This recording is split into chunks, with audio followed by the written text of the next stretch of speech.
Honoráveis ouvintes, sejam muito bem-vindos a mais um episódio do Extramuros Podcast. Sou Washington Clark dos Santos, seu anfitrião. No episódio de hoje, sob o patrocínio da X360, uma empresa que transforma dados em informação e em soluções personalizadas, concluiremos nossa conversa com a policial penal federal Ana Paula Botelho, a quem repriso os meus agradecimentos por participar deste episódio e se disponibilizar, ainda em seu ambiente de trabalho, a desvendar segredos do comportamento não verbal. Considerando, então, as circunstâncias de sua atividade profissional, existem situações específicas em que é mais desafiadora aplicar a análise do comportamento não verbal? Como você supera esses desafios? Sim, há momentos que para o analista que faz análise do comportamento é mais difícil aplicar. E no meu caso, quando eu tenho alguma crença, algum conceito muito formado sobre determinado assunto. Então, lidar, às vezes, com um outro indivíduo que, por acaso, tem algum comportamento ou cometeu algum crime do qual eu posso ter um preconceito formado muito forte, é mais difícil analisar o comportamento desse indivíduo sem pré-julgar ele. E esses pré-julgamentos que nós fazemos, né, baseados em vieses, muitas vezes, podem nos tornar cegos. Uma forma que eu tento superar isso é sempre colocar em mente, pelo menos, que esses vieses e esses preconceitos existem durante a análise comportamental. Se tornar consciente de que eles podem influenciar a minha observação de um indivíduo, de uma outra fonte humana, do momento em que eu estou interagindo com essa pessoa, é uma forma de tentar superar esses preconceitos que nós formamos a fim de que a gente possa ter uma análise mais isenta de pré-julgamentos, que podem nos tornar a ter julgamentos que estão longe de estarem precisos.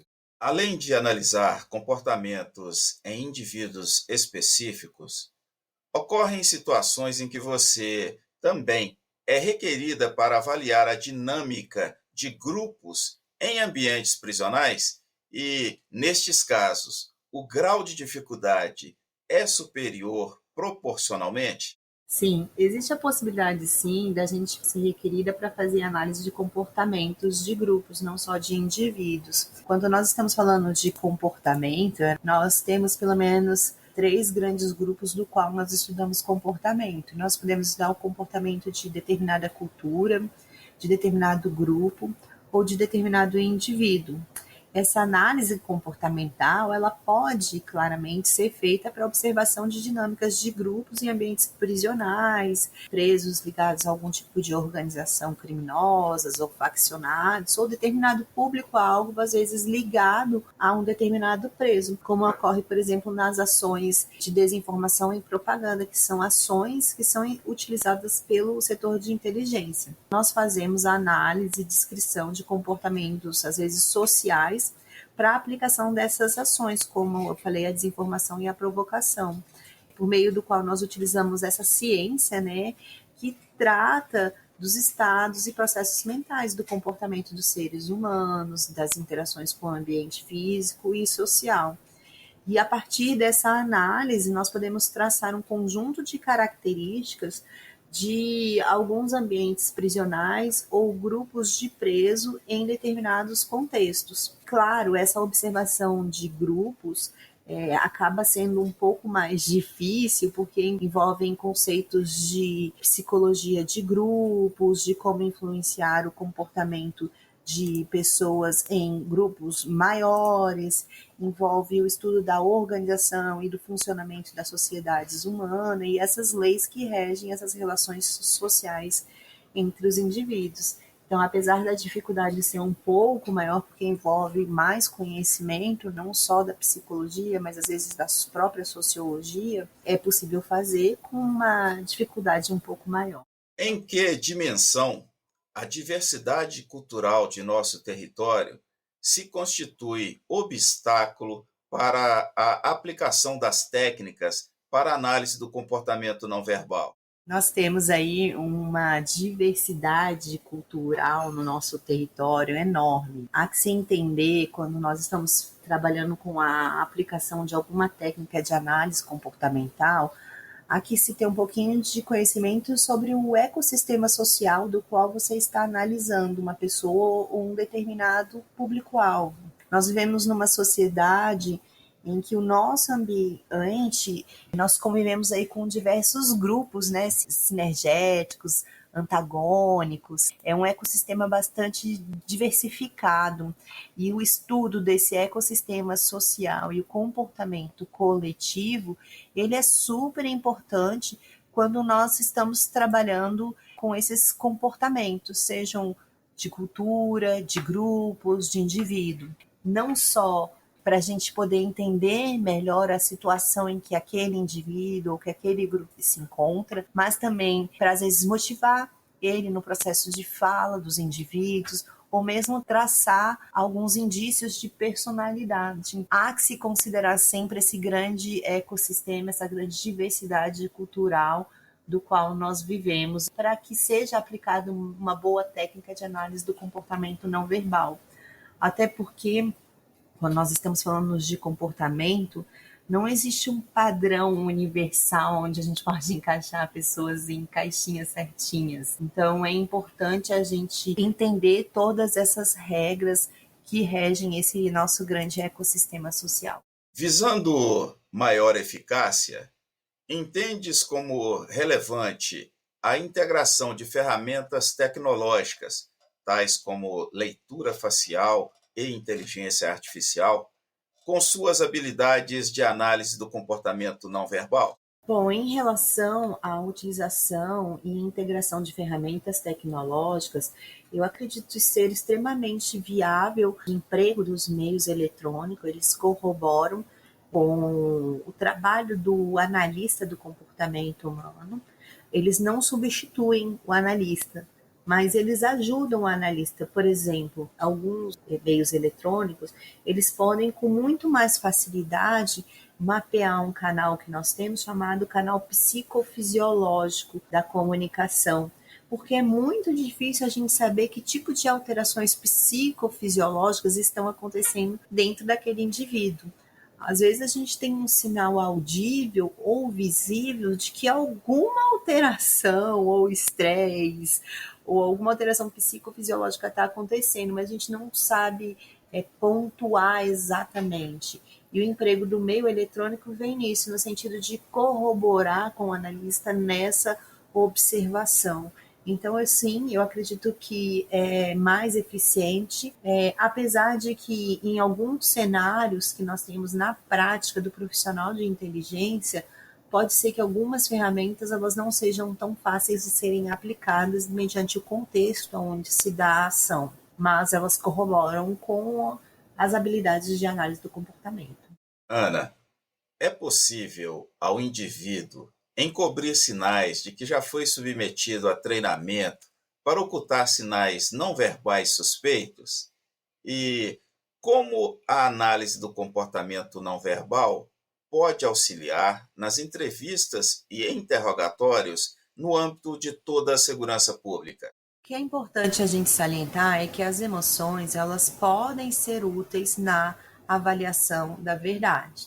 Apesar de apenas Pinóquio ter um sinal que se apresentava quando mentia, é importante a gente salientar que quando as pessoas estão mentindo, por exemplo, algo que é útil quando a gente precisa chegar à verdade, digamos assim, é que as mentiras podem provavelmente estarem ligadas às emoções, e quando a pessoa está tentando ocultar algum vazamento da verdade, é muito difícil quando essa fabricação ou omissão está ligada a algum tipo de emoção, porque nós não conseguimos fingir com muita credibilidade emoções dos quais nós não estamos sentindo. O que nós sabemos também que é muito útil quando a gente precisa chegar à verdade é que as mentiras também requerem maior esforço cognitivo quando comparado a uma mensagem verdadeira. Também as mentiras podem provocar excitação ou fortes emoções nos indivíduos. e elas também podem provocar medidas de autocontrole demasiado no comportamento de um mentiroso, porque ele tem que estar a todo momento querendo justificar ou de alguma forma dar mais detalhes a fim de convencer daquela história. Isso pode se apresentar como algum tipo de vazamento. Mas é muito difícil, mesmo com treinamento, que a pessoa consiga ocultar todos os tipos de vazamento. Principalmente se essa ocultação ou falsificação de informação, que a gente chama na mentira, né, para alterar o processo decisório de uma outra pessoa, se ela estiver ligada a algum tipo de emoção. Aí se torna bem mais difícil, mesmo com treinamento. Agora, a análise do comportamento, ela é extremamente útil, não só porque quando nós estamos interagindo junto a outras pessoas, principalmente face a face, entrevistar pessoas requer a utilização de processos de comunicação e técnicas de análise comportamental que nos ajudem a pessoa, o entrevistador, a extrair informações, dados, conhecimentos das memórias dos outros indivíduos que de alguma forma foram codificadas e armazenadas. E essa análise comportamental também nos permite a ler melhor os indivíduos por detrás do conteúdo simultâneo da fala deles, a fim também de buscar não só entender melhor os processos de comunicação, saber o que as pessoas estão falando não só por meio das palavras, mas por análise da comunicação não verbal, mas isso também ajuda a gente a galgar melhor os nossos objetivos, principalmente quando a gente está buscando a cooperação junto a uma outra pessoa. E essa cooperação a uma outra pessoa, às vezes as pessoas, como eu falei, estão dispostas a falar, ou elas estão dispostas a falar muito pouco, ou até mesmo mentir. Então, essa análise do comportamento, ela ajuda tanto nas entrevistas voltadas para a área da inteligência, como também para os interrogatórios, em saber ler melhor os indivíduos a fim de galgar melhor os objetivos, porque a gente está lendo não só por meio da comunicação verbal, mas por meio da comunicação não verbal, que muitas vezes é mais importante do que o conteúdo expresso da fala. O conteúdo expresso da fala, muitas vezes ele vem associado de crenças, pensamentos, sentimentos, que tem uma carga de valores muito maior do que só as palavras expressas em si.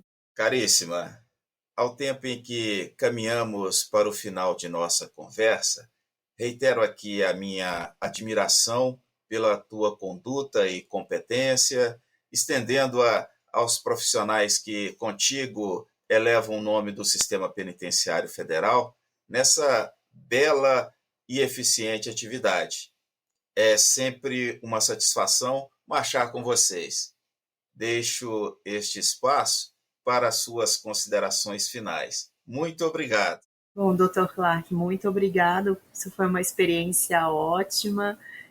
Foi muito legal poder participar desse podcast e falar sobre um tema que eu gosto muito, que é o estudo do comportamento humano.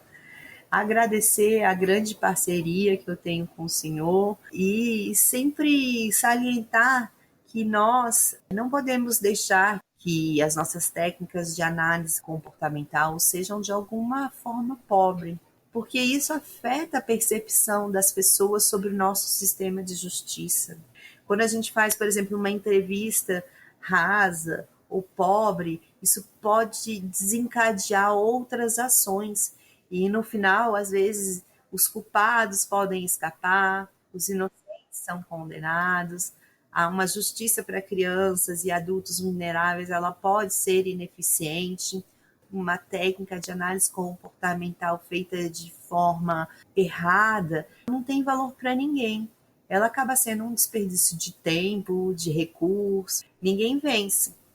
E as pessoas, elas não se manifestarão nos seus processos de comunicação se elas não confiarem na qualidade técnica das nossas entrevistas e das nossas análises comportamental nos contextos onde elas estão inseridas. Então é sempre um prazer muito grande estar aqui. Eu deixo esse recado para todos que estão aí nos ouvindo. Muito obrigado e até a próxima oportunidade. Honoráveis ouvintes, este foi mais um episódio do Extramuros Podcast. Sou Washington Clark dos Santos, seu anfitrião. No episódio de hoje, sob o patrocínio da X360, uma empresa especialista em gerar valor por meio de dados precisos e soluções inovadoras, concluímos a entrevista com Ana Paula Botelho, policial penal federal, especialista em análise do comportamento não verbal. Quer saber mais e compartilhar o conteúdo deste episódio? Acesse www.extramurospodcast.com, Extramuros com H. Inscreva-se, compartilhe e participe das futuras e exclusivas promoções. Será um prazer ter a sua colaboração. Pela sua audiência, muito obrigado e até a próxima!